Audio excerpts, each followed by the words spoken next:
তাহলে এভাবে যারা গুপ্ত এবং গোপনীয়ভাবে এভাবে অপর ছাত্র সংগঠনকে ক্যাম্পাসে রাজনীতি করতে না পারে সেই প্রচেষ্টার অংশ হিসেবে আমরা শিবিরকে দেয়। কুয়েটে দেখেন পশ্চিমবঙ্গ ছাত্র আন্দোলনের 7 জানুয়ারি কমিটি ঘোষণা করা হয়েছে। সেই কমিটির মাধ্যমে তারা যদি ছাত্র রাজনীতি পরিচালনা করতে পারে এবং শিবিরের কমিটি রয়েছে, আমরা যত অবগত রয়েছে, এই শিবির এবং পশ্চিমবঙ্গ ছাত্র আন্দোলনের ব্যানারে ছাত্র রাজনীতি কুয়েটে প্রচার থাকতে পারে। আমার ছাত্র দলের সমর্থকরা যদি একটি সদস্য ফরম নিয়ে থাকে, এটিকে তারা গুরুতর অপরাধ করেছে। তাহলে কেন তাদের উপর এভাবে আমরা যে ভিডিও ফুটেজগুলো পাচ্ছি এবং সেই দেখা যাচ্ছে যে বৈষম্য ছাত্রদের আহ্বায়ক, আমরা তাকে শিবিরের নেতা হিসেবে জানি এবং ক্যাম্পাসেও গতকাল যারা হামলা করেছে তাদের সবাইকে শিবিরের নেতা হিসেবে জানি। তারা সরাসরি গিয়ে হামলা চালালো এবং বিনা কারণে কোনো কারণ নেই। তারা যদি এই ক্যাম্পাসগুলোতে ছাত্র রাজনীতি চালু রাখতে পারে, সেখানে ছাত্র দল ছাত্র রাজনীতি চালু করতে পারবে না। কিন্তু এই বৈষম্য বিরোধী নামধারী যদি বিভিন্ন ক্যাম্পাসে, অল্প কিছু সময় ক্যাম্পাসে যেখানে গুপ্ত সংগঠনের নেতা কর্মীরা ক্যাম্পাসে ছাত্র রাজনীতি থাকবে না বলে যে চালায় এবং সেজন্য তারা ডাউন ওয়ার্ক করে সোশ্যাল মিডিয়া পরবর্তীতে যখন তারা ব্যর্থ হয় এবং ছাত্রদের জনপ্রিয়তা বলে যখন ব্যর্থ হয় তখন দেখা যাচ্ছে তারা শিবির হিসেবে আক্রমণ।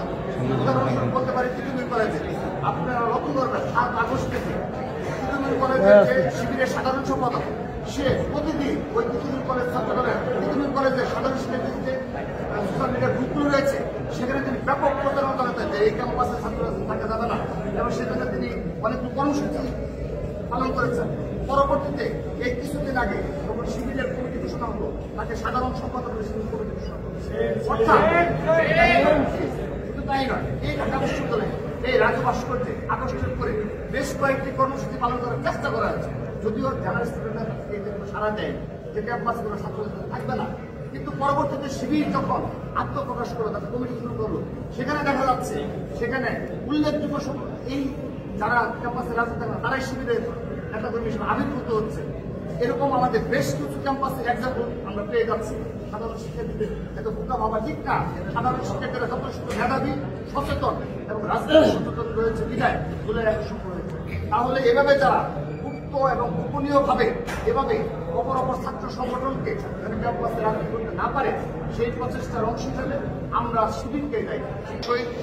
রাষ্ট্রপতি জিয়াউর রহমান বিরুদ্ধ প্রবর্তিত বহুদলীয় গণতান্ত্রিক রাজনৈতিক ধারক বাহক হিসেবে যে কোনো রূপে দখলদারিত্ব ও বেশিরভাগ কায়েম করে শিক্ষার্থী তথা জনগণের রাজনৈতিক অধিকারকে খর্ব করার সকল উপচেষ্টাকে ব্যক্ত করে দেওয়ার জন্য বাংলাদেশ জাতীয় ছাত্র দল সদা বদ্ধপরিকর থাকবে। পরিশেষে আবারও আহতদের দ্রুত সুস্থতা কামনা করার সাথে সাথে উক্ত সহিংস ঘটনার হামলার তীব্র নিন্দা জানাচ্ছি এবং এইসব নেককারজনক ঘটনায় ও এইসব উস্কানিতে যেই জড়িত থাকুক না কেন সুষ্ঠু তদন্তপূর্বক তাদের সকলকে বিচারের আওতায় এনে সর্বোচ্চ শাস্তি নিশ্চিত করার দাবি জানাচ্ছি। এবং একটি বিষয় আপনাদের সুস্পষ্টভাবে অবগত করতে চাই যে বাংলাদেশ জাতীয় ছাত্র দল তার সংগঠনের নেতা কর্মীর বিরুদ্ধে কোনো অপরাধের অভিযোগ আসলে কিংবা তা প্রমাণিত হলে তার বিরুদ্ধে তাৎক্ষণিক সাংগঠনিক ব্যবস্থা গ্রহণ করতে পারে, কিন্তু তার বিচারের দায়িত্ব রাষ্ট্রকে।